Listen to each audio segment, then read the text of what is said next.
ফুকন চন্দ্ৰ ৰাভাক আমাৰ কেন্দ্ৰীয়তে ফুলাম গামোচাৰে সম্বৰ্ধনা জনাব।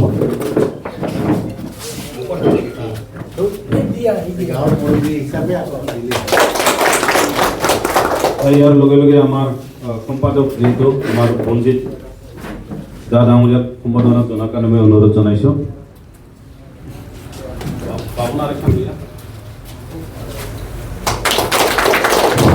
আৰু মাৰ্কিন মাৰাক ডাঙৰীয়াক এখন গামোচাৰে সম্বৰ্ধনা দিয়াৰ কাৰণে মই সুমতি ৰাভাক অনুৰোধ কৰিম।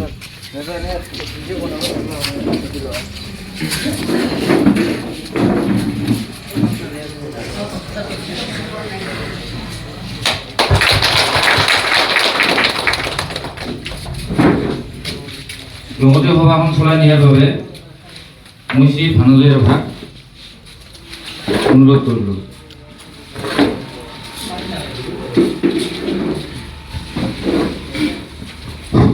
ধন্যবাদ থাকিল। পোনপ্ৰথমতে মই আমাৰ চিজুকনা গাঁৱৰ সন্মানীয় পিতৃতুল্য মাতৃতুল্য ব্যক্তিসকলক আৰু সন্মানীয় চিজুকনা গাঁৱৰ ৰাইজক আজি ইমান মূল্যৱান সময় দিয়াৰ কাৰণে সকলো ৰাইজলৈ মই কৃতজ্ঞ আৰু নমস্কাৰ জনাইছোঁ। এতিয়া আমাৰ কংগ্ৰেছ দলৰ মাননীয় কেণ্ডিডেট মাৰ্কিন মাৰাক ডাঙৰীয়া আমাৰ এইখন চিজুকনা গাঁৱৰ গাঁওবুঢ়া আছে না নাই? গাঁওবুঢ়া নাই না? গতিকে জ্যেষ্ঠ হিচাপে আমাৰ আগত যিহেতু আছে ফুকন চন্দ্ৰ ৰাভাক আমাৰ কেন্দ্ৰীয়তে ফুলাম গামোচাৰে সম্বৰ্ধনা জনাব।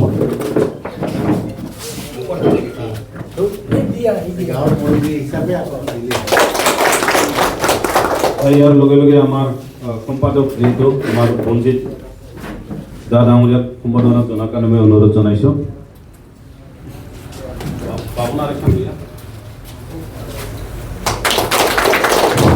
আৰু আমাৰ যিহেতু মহিলাবিলাক সৰু এটা সভানেত্ৰী থাকে, গতিকে তেওঁলোকৰো প্ৰায় সভানেত্ৰী হয়, তেওঁলোককো সম্বৰ্ধনা লোৱাৰ কাৰণে মই অনুৰোধ জনাইছোঁ।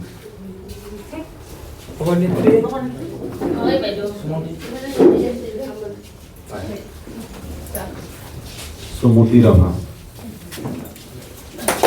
ধন্যবাদ থাকিল। আৰু এজন আছে আমাৰ মেম্বাৰ আছে, ৱাৰ্ড মেম্বাৰ এই কৰ্মবীৰ ৰাভা, তেওঁকো ফুলাম গামোচাৰে সম্বৰ্ধনা দিয়াৰ কাৰণে অনুৰোধ কৰিছোঁ।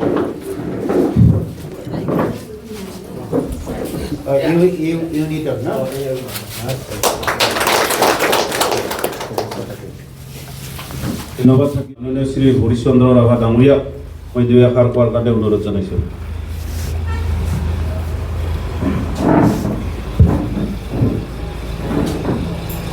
পোনপ্ৰথমে সকলোকে নমস্কাৰ জনাইছোঁ। নমস্কাৰ। আজি আমাৰ মাজত উপস্থিত হোৱা আমাৰ ভাৰতীয় কংগ্ৰেছ দলৰ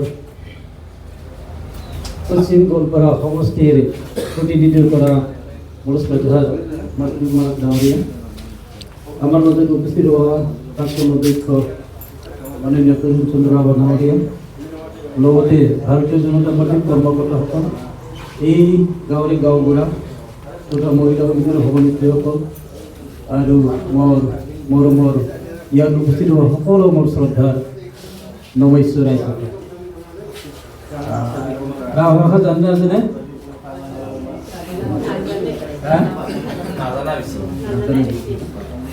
যি নহওক যেনেকৈ নেমৰাচমটো জানে সকলোৱে। কথাটো হ'ল আমাৰ সকলোৰে যিটো ভোট দিয়াৰ অধিকাৰ আছে আৰু নিজৰ অধিকাৰ সাব্যস্ত কৰাৰ কাৰণে আমি অহা এপ্ৰিল 9 তাৰিখত সকলোৱে ভোটদান দিব। এই ভোটদান দিয়াৰ আগতে আমি কিয় দিব লাগে আৰু কিয় দিব নালাগে, কাক দিব লাগে আৰু কাক দিব নালাগে, ইয়াৰ সংক্ৰান্তত অকণমান আপোনালোকৰ লগত আলোচনা আহিছে। হয়, আমি যদি চাওঁ আমি ট্ৰাইবেল হয়, তো ট্ৰাইবেল হিচাপে আমি নিশ্চিতভাৱে এইখিনি এৰিয়াত ট্ৰাইবেলৰ বহুতো বেছি। তো সেইকাৰণে আমি শোষিত বঞ্চিত লাঞ্ছিত বহু বছৰ ধৰি ভাৰত স্বাধীন হোৱাৰ পিছৰ পৰাই আমি শোষিত হৈ আছোঁ, বঞ্চিত হৈ আছোঁ। আৰু এইবুলি আমি পশ্চিম গোৱালপাৰা সমষ্টিখন ST বা জনজাতীয় সমষ্টি হিচাপে পাবলৈ সক্ষম হৈছোঁ, হয়নে নহয়? আপোনালোকে জানে, হয়নে নহয়? আগতে আমি যাক ক'বলৈ গ'লে বেয়া নাপাব, অন্য জনগোষ্ঠীৰ ব্যক্তিকহে আমি এমএলএ হিচাপে পাইছিলোঁ। যিটো দাড়ি লম্বা, যিটো ভাৱে পাইছিলোঁ। কিন্তু এইবুলি আমি আমাৰ মানুহকে আমি এমএলএ বনাবৰ কাৰণে আমি সক্ষম হ'ম। যিয়ে হ'ব আমাৰ ট্ৰাইবেল মানুহে হ'ব। গাৰো আৰু ৰাভা, ডুমৰা, বড়ো বা হাজোৰ ভিতৰতে বিজয় হ'ব। তো সেইকাৰণে আমি শিক্ষিত আৰু সেইকাৰণে আপোনালোকক ক'বলৈ আহিছোঁ যে 9 তাৰিখত আমি কিয় ভোট দিব লাগে, যে সঁচাকৈ যদি চাবলৈ যাওঁ যে আমি ট্ৰাইবেল হিচাপে আমাৰ ট্ৰাইবেলৰ যেনেধৰণৰ ব্যৱহাৰ কৰিব লাগিছিল সেইটো আমাৰ ব্যৱহাৰটো হোৱা নাই। আনপিনে আমি যদি ভাৰতীয় জনতা পাৰ্টি যদি চাবলৈ যাওঁ, ইয়াত দুজন কেন্দ্ৰীয় বেছিভাৱে আমি মনোনীত কৰিব লাগিব। যে এটা হ'ল ভাৰতীয় জনতা পাৰ্টিৰ কি নাম আছিলে কেন্দ্ৰীয়জনৰ নাম কিবা পবিত্ৰ ৰাভা বুলি কৈছিল, হয়নে নহয়? হয়নে নহয়? আৰু আন এজন আমাৰ কংগ্ৰেছৰ প্ৰাৰ্থীৰ কেণ্ডিডেট হ'ল আমাৰ মাৰ্চিট ডাঙৰীয়া। আপোনালোকে জানেনে যেতিয়া পবিত্ৰ ৰাভাই টিকট পাইছিলে, টিকট ল'বলৈ গৈছিলে, তাৰপিছত টিভিত কি বাইক দিছিলে, টিভিত কি কোৱা হৈছিল? ইয়াৰ মংগোলিয়ান বাদ, সনাতনী আৰু হিন্দুত্ববাদী সৃষ্টি কৰিবলৈ কৈছিল, হয়নে নহয়? আপোনালোকে মোবাইল চাই নে নাচায়? মোবাইল চাই? মই বিশেষ এইটোৱেই ক'ব বিচাৰোঁ, মই ইমান সিহঁতক ক'বলৈ নাযাওঁ, কিন্তু আমাৰ কেণ্ডিডেট যদি সেনে যদি মনোভাৱ হয় তেতিয়াহ'লে আমাৰ মাজত যি শান্তি বিৰাজেৰে আমি আছোঁ, হাতামপুৰীয়াভাৱে আমি যেনেধৰণে মিলি প্ৰীতিৰে আছোঁ সেইটো ভংগ কৰিবলৈ গৈ আছে নেকি? বা যদি হিন্দুত্ববাদী হয়, আপোনালোকে অলপমান মনোযোগ দিব, হিন্দুত্ববাদীও হয় তেতিয়াহ'লে আমাক কিয় শিক্ষিত লাগে? হিন্দুত্ববাদী মানে কি ব্ৰাহ্মণ? আপোনালোকে ব্ৰাহ্মণ নেকি? আপোনালোকে ব্ৰাহ্মণ? আমাৰ ৰাভা মানুহবিলাকে SC আৰু ST কেতিয়াও ব্ৰাহ্মণ নাই, পূৰ্বপুৰুষৰ পৰা নাই আৰু ব্ৰাহ্মণ নাই। আৰু ক'বলৈ গ'লে আমি ক'ব লাগিব আমাৰ ট্ৰাইবেল জাতিয়ে বা অসমৰ আমি ৰাভা বুলি নহয়, গোটেই কিবা যদি চাবলৈ যাওঁ আমি প্ৰকৃতিৰ লগত মিলি অহা মানুহ, জংঘলৰ শিল গছ গছনিক আমি পূজা কৰি অহা মানুহ। এই ব্ৰাহ্মণবাদী আমি হ'বলৈ নাযাওঁ। আৰু যদি ব্ৰাহ্মণবাদী হ'বলৈ যায় বা ব্ৰাহ্মণবাদী হিচাপে যদি হিন্দুত্ববাদী যদি প্ৰতিষ্ঠা কৰিবলৈ যায় তেতিয়াহ'লে আপোনাৰ ভাষা কৃষ্টি কলা কৃষ্টি আমাৰ হেৰুৱাই হৈ যাব। তাৰমানে আমাৰ শিক্ষিত নালাগে বুলি কৈছে। কথাটো গম পাই আছে মই কি ক'বলৈ বিচাৰিছোঁ? তাৰমানে হিন্দুত্ববাদী সৃষ্টি কৰা মানে আমাৰ শিক্ষিত নালাগে। আমাৰ যিটো প্ৰাকৃতিকভাৱে যেনে পূজা পাৰ্বণ কৰি আহোঁ, যেনেকৈ আমাৰ ইয়াত এই পানীজৰে কি মন্দিৰ আছিল বুলি কৈছিল? শক্তিত মন্দিৰ। সেইটো আমাৰ মাজত নাইকিয়া কৰিব নেকি? আমাৰ মাজত যিটো বাইশ পূজা আছে সেইটো নাইকিয়া কৰিম নেকি? আমাৰ মাজত যি কৃষ্টি কলা কৃষ্টি আছে, ভাষা আছে, সেইটো আমি হেৰুৱাই দিম নেকি? এনেধৰণৰ আমি নিবিচাৰোঁ। এনেধৰণে আমিতো নিবিচাৰোঁ। এইকাৰণে সি হিন্দুত্ববাদ যদি সৃষ্টি কৰিবলৈ যে গৈছে, সি আমাৰ ৰাভা জাতিৰ বা ট্ৰাইবেল জাতি সি হেৰুৱাই দিবলৈ গৈ আছে। আৰু সেইকাৰণে মই মনৰ দুখতে যোৱাকালি কংগ্ৰেছ দলত মই যোগদান দিছোঁ। সেইকাৰণে মই ক'ব বিচাৰোঁ, মই দীঘলীয়া নকওঁ, আৰু যদি সিমানে যদি আমাক ট্ৰাইবেল মানুহ তেওঁলোকে বিজেপি বিলাকে ভাল পায়, তেতিয়া সেই কাৰ্বি আংলংবিলাকক কাৰ্বি আংলং জাগাত কিয় 12,000 বিঘা কিয় মাটি আবণ্টন দিছে? তেওঁলোকে জাতি মাটি ভেদৰ কথা কয়, তেওঁলোকে হাফলঙত 9,000 বিঘা য'ত ট্ৰাইবেল মানুহ আছে সেই মাটিতে দখল কৰিছে। আৰু আমাৰ পৰ্বতজোৰা আপোনালোকে জানে ৰাভাবিলাকৰ য'ত ৰাভা আৰু বড়ো য'ত আছে তাত 3,500 বিঘা মাটি আবণ্টন দিছে তাৰ থাৰ্ম প্লানৰ কাৰণে। তাত নহয় বোলে আমাৰ ৰাভাচলৰ অন্তৰ্গত বৰদুৱাৰত তেওঁলোকে মাটি আবণ্টন কৰিবলগীয়া আছে। আৰু এইটো বোলে মিনি কি বনাব টাউন বনাব তো সেনেকৈ তেওঁলোকে জাতি মাটিৰ ভিত্তিৰ কথা কয় কিন্তু জাতি মাটিৰ ভিত্তি আমাৰ ট্ৰাইবেলবিলাকৰ মাটিৰ পৰাহে ট্ৰাইবেলৰ এলেকাহে তেওঁলোকে কৰা কৰিছে আৰু সেই টুকুৰাটো আমি কাই পাব সেইটো কোনে লৈ আছে আম্বানী আদানী লৈ আছে তাৰমানে পুঁজিপুটি বুনিয়াদ আমি বুনিয়াদলৈ যাব দিব নোৱাৰোঁ আৰু সেইকাৰণে নিজৰ গণতান্ত্ৰিক হিচাপে প্ৰতিষ্ঠা কৰিবৰ কাৰণে শক্তিশালী কৰাৰ স্বাৰ্থত আমি কি কৰিছোঁ আমি এইবুলি আপোনালোকৰ আশীৰ্বাদ বিচাৰি আহিছে আৰু আপোনালোকৰ যদি আশীৰ্বাদ বিচাৰি যদি জয়যুক্ত হয় তেতিয়া নিশ্চিতভাৱে আমি ইয়াত শান্তি স্থাপন কৰিব পাৰিম প্ৰগতিৰ পথত আগবাঢ়িব পাৰিম উন্নয়নমূলক কাম কাজ কৰিব পাৰিম আৰু যদি মাৰ্কে আপোনালোকে যদি চাবলৈ যাওঁ তেওঁ সহজ সৰল নম্ৰ মানুহ তেওঁ খংঠুই নাজানে ক'বলৈ গ'লে খংঠুই নাজানে আৰু আপোনালোকে যেনেকৈ যাব তেনেকৈ সি সন্মান আপোনালোকক দিব আৰু সেই হিন্দুত্ববাদী কোৱাৰ ভিতৰত আজি কি কয় তেওঁলোকে এমএলএ বৰাবৰ তেওঁলোকে কথাটো কয় বেলেগৰ কথাটো কপি কৰিবলৈ তেওঁ ক'বলৈ আৰম্ভ কৰে আমি সেনেকৈ দিব নোৱাৰোঁ ভাই তো সেইকাৰণে আপোনালোকক মই কৰজোৰে অনুৰোধ কৰিছোঁ যদি মাৰ্কে কাম কৰাত পলম হৈছে আমি তুৰুণ দা আৰু মই দায়িত্বটো ল'ম হ'ব আৰু কৈ আছে কিছু এই কংগ্ৰেছত আৰু কাইক ভোট দিব বুলি সেই কিনো কৈ আছে হয়নে নহয় আপোনালোকে দিব আৰু নিশ্চয় আপোনালোকৰ আশীৰ্বাদে আপোনালোকৰ মৰম চেনেহে তেওঁক মানুহ কৰাব আৰু মানুহ কৰাৰ পিছত নিশ্চিতভাৱে আমি কাম কাজ কৰিব কাৰণে সক্ষম হ'ম কাক ভোট দিব লাগিব হাতত ক'ত হাতত কেইজন মানুহ দিব চাওঁ মুখটো দেখিবলৈ গম পাই আছো দিব না যি নহওক এইটো আপোনালোকৰ স্বাধীন কিন্তু আমি আপোনালোকক অনুৰোধ কৰা আপোনালোকৰ আশীৰ্বাদ বিচৰাটো আমাৰ কাম হয় নে নহয় বাৰু হয় না এই যিয়ে নহওক আপোনালোকে মংগলে থাকক সুস্থৰে থাকক আৰু এতিয়া আপোনালোকে য'ত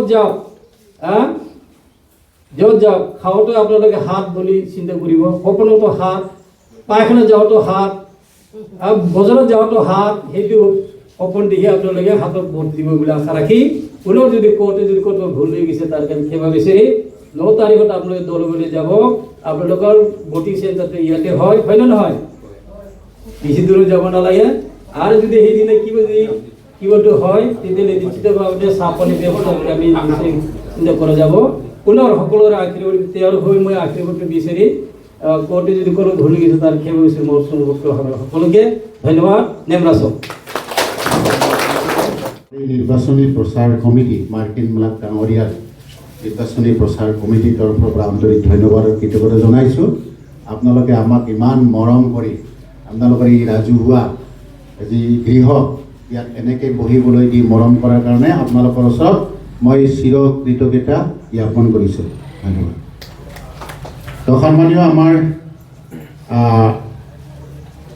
প্ৰাৰ্থী মাননীয় মাৰ্কিন মালাক ডাঙৰীয়া ইয়াত উপস্থিত আপোনালোকৰ গাঁৱৰ মুৰব্বী আৰু ইতিমধ্যে তেখেতৰ মনৰ কথা ব্যক্ত কৰা ৰাভা সংঘ স্বায়ত্তশাসিত পৰিষদৰ প্ৰাক্তন কাৰ্যবাহী সদস্য লগতে প্ৰাক্তন গোৱালপাৰা জিলা ৰাভা ছাত্ৰ সন্থাৰ সন্মানীয় সভাপতি হৰিশ বাইদা ডাঙৰীয়া ইয়াত আজি সভাখন চলাই নিয়া আপোনালোকৰ এই অঞ্চলৰে প্ৰাক্তন বৰাহাপুৰ গাঁও পঞ্চায়তৰ সভাপতি তথা কংগ্ৰেছ নেতা লগতে আমাৰ মাজত উপস্থিত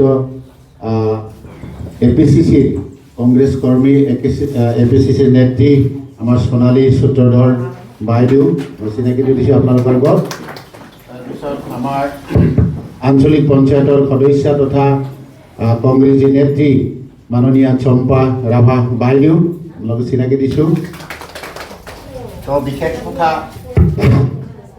বিশেষ কথা ক'বলগীয়া আছে বুলি মই নাভাবোঁ আমাৰ হৰিশ বাইদা ডাঙৰীয়াই তেখেতৰ ক্ষোভৰ কথাও ক'লে মই আপোনালোকক এটাই কৈছোঁ নিৰ্বাচনটো এটা উৎসৱ ভোট দিয়াটো এটা উৎসৱ খুব আনন্দেৰে আপোনালোকৰ গাঁৱত ভোট বিচাৰি আমি যেনেকৈ কংগ্ৰেছ আহিছে হয়তো অলপ পিছতে বিজেপিও আহিব চবৰে অহাৰ অধিকাৰ আছে আৰু যি দলে নাহক কিয় আপোনালোকে এনেদৰে মৰম কৰক। কাৰণ কিয় আগতে এটা কথা কৈছিল বোলে ৰাজনীতি নেতাবিলাক বিৰাট মানে শয়তান চালাক বোলে। তেওঁলোকে কি কয় ৰাইজে দালে দালে তেওঁলোকক বোলে পাতে পাতে। এইবাৰ কিন্তু উল্টি গৈছে। এইবাৰ নেতাবিলাক যিমানে ডাঙৰ ডাঙৰ কথা কওক, নেতাবিলাক ৰাজনীতিক দলবিলাক যদি দালে দালে ৰাইজ কিন্তু পাতে পাতে, হয় না নহয়? এতিয়া ৰাইজে জানে কাক ভোট দিব লাগে কাক ভোট দিব নালাগে, হয় না নহয়? আমিতো আমাৰ ফালৰ পৰা কমে আমাক ভোট দিব লাগে। তাৰপিছত কোনোবা আহি ক'ব, চবেই ক'ব, চবৰে অধিকাৰ আছে। ভানুজয় ৰাভা তেখেততো টিকেট বিচাৰিছিল, টিকেট পালেতো তেখেতৰ হৈও আমি প্ৰচাৰ কৰিলোঁ হয়। ময়ো টিকেট বিচাৰিছিলোঁ, নাপালোঁ, কোনো কথা নাই। টিকেটটো এখনহে প্ৰত্যেক দলৰ, হয় না নহয়? আমি 6জন বিচাৰিছিল, এজনক দিয়া হৈছে, বাকী 5জনে নাপাল। তাৰ কাৰণে কান্দা কাটা কৰিলে কিবা ভাল পাব নেকি, হয় না নহয়? এতিয়া কাণ দিবলৈ আমাৰ বয়স নাই আৰু আমি কাণ দিলে বিৰাট বেয়াও দেখিব। সৰু বাচ্চা হ'লেও এই পুতলা পোৱা নাই বুলি বাগৰি বাগৰি কাণ দিলে চবে মৰম কৰিলোঁ হয়। অলপমান ঘৰুৱা কথাটো টানি আনিলোঁ মই। গতিকে এটাই কথা আমি জানো, আমি বহুত মানে আশা কৰোঁ পঞ্চায়ত ইলেকশ্যন হয়। পঞ্চায়ত ইলেকশ্যনৰ পিছত এখেতে মেম্বাৰ, কি নাম কৈছিল? কৰ্মবীৰ ৰাভা। এই নামতে ভোট পাইছে, কৰ্মবীৰ, হয় নে নহয়? কৰ্মবীৰৰ লগত মোৰো নাম আছে, কৰ্মবীৰ তৰুণ ৰাম ফুকন বুলি কথা আছে নহয়? গতিকে সেইফালেদি আমি মিত্ৰই হৈ আছোঁ। কথা হ'ল কি, পঞ্চায়ত যেতিয়া ইলেকশ্যন হয়, আমাৰ ৰাভা এৰিয়া ট্ৰাইবেল এৰিয়াততো ইমান খৰচা নহয়। 4-5টা জঙা থৈ দিলে আৰু বৰা জুবলি এটা থৈ দিলে, এইটো খাই থাকিলে ইউনিট মেম্বাৰ মোটামুটি আগবাঢ়ি যায়।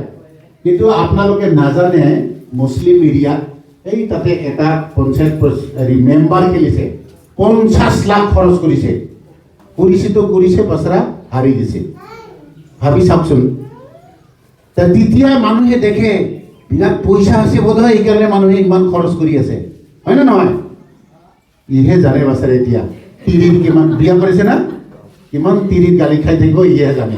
আমি জানো যে ৰাজনীতি কৰাবিলাকে কেতিয়াবা আমি মিটিঙত যাওঁ, তিৰিৰে পইচা খুজি যাওঁ, এনেকুৱা অৱস্থা হয়। আৰু যাৰ যাৰ তিৰিয়ে যদি ইলেকশ্যন খেলিছে, ভাতাৰে কিমান মৰম কৰিছে সিহঁতে জানে, ইয়াত থাকিব কোনোবা।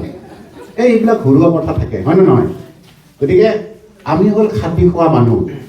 আমি অকণমান কাম কৰাৰ মাজত, অভাৱ অনাটনৰ মাজত, বেমাৰ আজাৰৰ মাজত অলপমান যদি আমি হাঁহিবলৈ পাওঁ, সেইটোৱে আমাৰ জীৱনটো ধন্য হয়, হয় না নহয়? মানুহ লাহে লাহে জুবিন গাৰ্গে কোৱাৰ দৰে আমি যন্ত্ৰ হৈ গৈছোঁ বুলি, হয় না? যন্ত্ৰ হৈ গৈছোঁ আমি। কিন্তু আমি পাহৰিব নালাগিব, যিমানেই ব্যস্ত হওক আমি অকণমান হাঁহিবলৈ, ঘৰত যদি দৈনিক অকণমান ৰাতিপুৱা ভাতাৰে তিৰিয়ে চাৱাই চটাই মিলি মাৰি ভাত খায়ও যদি খেল কৰি হাঁহিব পায়, সেই ঘৰখন শান্তি হয়। আজিকালি ঘৰত প্ৰায় কাজিয়া হয়, কিয়? টকা পইচাৰ কাৰণে, হয় নহয়? এই কথাবিলাক মই কিয় টানি আনিছোঁ, যেতিয়া পঞ্চায়তৰ ইলেকশ্যন হয়, চবে কয় তইতো ডাঙৰ হবি, দে মোক হাফ বটল, কয় নকয়? আজিকালি তাৰ জঙা মুঠ খাব নোখোজে লম্পেন পিন্ধাবিলাকে, হয় না? তেনেকুৱা পৰিৱেশ বেয়া হৈ গৈছে, ৰাজনীতি বেয়া হৈ গৈছে। আপোনালোকে ভাবিব, কাৰণ যিজনে গাঁৱৰ কিবা কৰিম বুলি পঞ্চায়তৰ মেম্বাৰ উঠিছে, তাৰ পৰাই যদি আমি খুন্দি খাওঁ, পাছত তেওঁ কি কৰিব? গোটেই 5 বছৰ তিৰি গালি খায়ে আধা মৰা হৈ যাব, বয়সে যাব। এই যে মই কথাটো টানি আনিছোঁ কিয়, তাৰপিছত আমাৰ ৰাভা হাছং ইলেকশ্যন হয়। ৰাভা হাছঙতো এনেকুৱা বহুত টকা আহে বুলি ভাবে, বাছাৰা ৰাভা হাছঙৰ যাই মেম্বাৰ হয় তাইহে জানে। এতিয়া দেখিছে বাছাৰা আমাৰ ৰাভা হাছঙৰ CM টংকেশ্বৰ ৰাভাদেৱে, তেওঁ 3বাৰ এতিয়া CM হ'বলৈ গৈছে। আমি ভাবিছোঁ বিৰাট টকা হৈছে বোধে তাৰ বাছাৰা বুলি, তাইহে জানে। এইকাৰণে কৈছে ইয়াততো টকা নাই, MLA খেলিব ওলাইছে বা এইবাৰ, হয় না নহয়? গতিকে আমি ভাবোঁ যেনেকৈ তেনেকৈ নহয়। গতিকে কিন্তু বিধানসভাটো বিৰাট জৰুৰী। হয়তো সেই কথা চিন্তা কৰিয়ে টংকেশ্বৰ ৰাভাও হয়তো বিধায়ক হ'বলৈ বিচাৰিছে। চবৰে এটা পৰিকল্পনা থাকে, থাকিবও লাগে, হয় না নহয়? গতিকে সেই হিচাপে এইবাৰ ভাৰতীয় জাতীয় কংগ্ৰেছ দলে আমাৰ পশ্চিম গোৱালপাৰাত যিহেতু এইবাৰ প্ৰথমবাৰৰ কাৰণে আমি জনজাতি হিচাপে আমি পাইছোঁ, কিমান ভাগ্যৰ কথা, হয় না নহয়? ইয়াৰ আগতে অকল জেনেৰেল বুলি ক'লেতো অকল মুছলিমসকলৰ হাততহে টকা থাকে, তেওঁলোকে খেলিছিল। মোটামুটি সেই মুছলিম এৰিয়াবিলাকৰ ৰাস্তা কিন্তু এটাও বোকা পানী নাই, চব পিচ হৈ গৈছিল। সেইকাৰণে এইবাৰ জনজাতি হোৱাৰ কাৰণে আমাৰ সুবিধা হৈছে কি, এইবাৰে গাৰো কেণ্ডিডেট দিছে, অহাবাৰে হয়তো ৰাভা দিব। আৰু আমাৰ ৰাভা হাছং এৰিয়াত 3টা চিটত ইয়াত গাৰো দিয়া হৈছে, দুধনৈ বৰক দিয়া হৈছে আৰু বকছয়গাঁৱত ৰাভাক দিয়া হৈছে। ৰমনজী উপস্থিত থকা শ্ৰীজুকোনা গাঁৱৰ গাঁওবুঢ়া আৰু উপস্থিত থকা শ্ৰীজুকোনা গাঁওখনৰ আই মাতৃসকল আৰু আমাৰ লগত অহা আমাৰ কংগ্ৰেছ দলৰ নেতাসকল আৰু অসম জাতীয় পৰিষদৰ নেতাসকল সকলোৱে মই নমস্কাৰ কৰিছোঁ। নমস্কাৰ। আপোনালোকে জানে অহা 9 তাৰিখে আমাৰ নিৰ্বাচনটো পাতিব। এই নিৰ্বাচনৰ বিষয়ে আমি আজি আপোনালোকৰ আলোচনা আৰু আপোনালোকৰ যিখিনি সমস্যা সেইবিলাক জনাৰ কাৰণে আমি আহিছোঁ। আমি দেখিব পাইছোঁ যে এই অঞ্চলত, এই আমাৰ শ্ৰীজুকোনা অঞ্চলত 2টা সম্প্ৰদায় আছে, গাৰো আৰু ৰাভা। গাৰোটো সেইফালে আছে চাগে। তথাপিও আমি দেখিব পাইছোঁ যে ইয়াতে আগৰ পৰম্পৰাৰ পৰা গাৰো আৰু ৰাভা মিলি কিনি থাকে। আৰু সেইটো মই এটা বস্তু পাইছোঁ যে এটা ইম্পৰ্টেণ্ট এটা বস্তু পাইছোঁ যে ইয়াতে তেনেকুৱা নাই যে আমাৰ সেইটো গাৰো সেইটো ৰাভা বুলি নাই, ইয়াতে একেলগে থকা বুলি আগৰ পৰা মই ইয়াতে গম পাইছোঁ। আজি ক'ব গ'লে ইয়াতে মোৰ মাহাৰীবিলাকো আছে। আমাৰ ৰাভা আই মাতৃসকলৰ পৰা আমাৰ মাহাৰী আছে, এটা মানে জড়িত থকা বুলি মই কওঁ।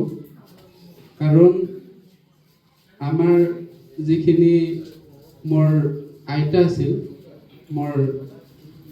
মোৰ মাকৰ বাবা দেউৰী ৱাথ্ৰিগিৰিৰ মানুহ আছিল। আপোনালোকে নিশ্চয় চিনি পায় মোৰ আইতাক।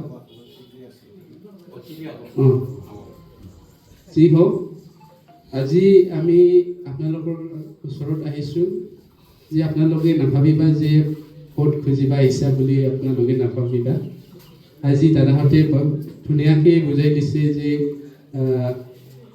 নিৰ্বাচনটো কি হয় আৰু নিৰ্বাচনটো কেনেকুৱা আমাৰ ঠাইত, আমাৰ এৰিয়াত, আমাৰ সমষ্টিত কি কৰিব পাৰে আৰু কেনেকুৱা আমাৰ সমষ্টিটো আৰু আমাৰ নিজৰ ঠাইটো নতুন ৰূপ লৈ আহিব পাৰে, ধুনীয়াকৈ দাদাহঁতে বুজাই দিছে। মই ভাবোঁ আপোনালোকে চবেই বুজি পাইছে বুলি মই ভাবোঁ। এতিয়া কথা হ'ল 9 তাৰিখে আমি নিজৰ অধিকাৰখন পালন কৰাৰ কাৰণে গৈ আছে। সেই অধিকাৰটি আমি 5 বছৰৰ কাৰণে আমাৰ কি লাভ হ'ব সেইটোৰ কাৰণে আমি চিন্তা চৰ্চাটো কৰিব লগা হৈছে। যদি আমি ভাল নেতা আমাৰ এছেম্বলিত পঠাব পাৰোঁ, তেতিয়াহে আমাৰ ফলাফলটো হ'ব। যদি আমি তেনেকুৱা নেতা পঠাই যে নিজৰ স্বাৰ্থৰ কাৰণে যদি ভাবে, তেতিয়া আমাৰ কাৰণে কি হ'ব, আমাৰ ৰাইজৰ কাৰণে কি উন্নয়ন আৰু উন্নতিটো লৈ আহিব, সেইটোৰ কাৰণে আমি ভালকৈ চিন্তা চৰ্চা কৰিব লাগিব। গতিকে মই আপোনালোকক এটা অনুৰোধ কৰিছোঁ, আপোনালোকে 9 তাৰিখে মোক ভোট দিয়ক নিদিয়ক, আপোনালোকে ভোট কেন্দ্ৰক আহি কিনি ভোটটো দি দিবৰ কাৰণে আপোনালোকক অনুৰোধ কৰিছোঁ। আৰু এটা কথা, মই আজি কংগ্ৰেছ দলৰ টিকেটটো লাভ কৰিখিনি আপোনালোকৰ মৰম আৰু আশীৰ্বাদটো বিচাৰিখিনি আহিছোঁ। নিশ্চয় আপোনালোকে আশীৰ্বাদ কৰিব আৰু নিশ্চয় 9 তাৰিখে আপোনালোকে মোক চাই দিব বুলি মই আশা কৰি আপোনালোকৰ আশীৰ্বাদটো বিচাৰিখিনি মোৰ ইয়াতে সমাৱেশটো সামৰিছোঁ। ধন্যবাদ থাকিল।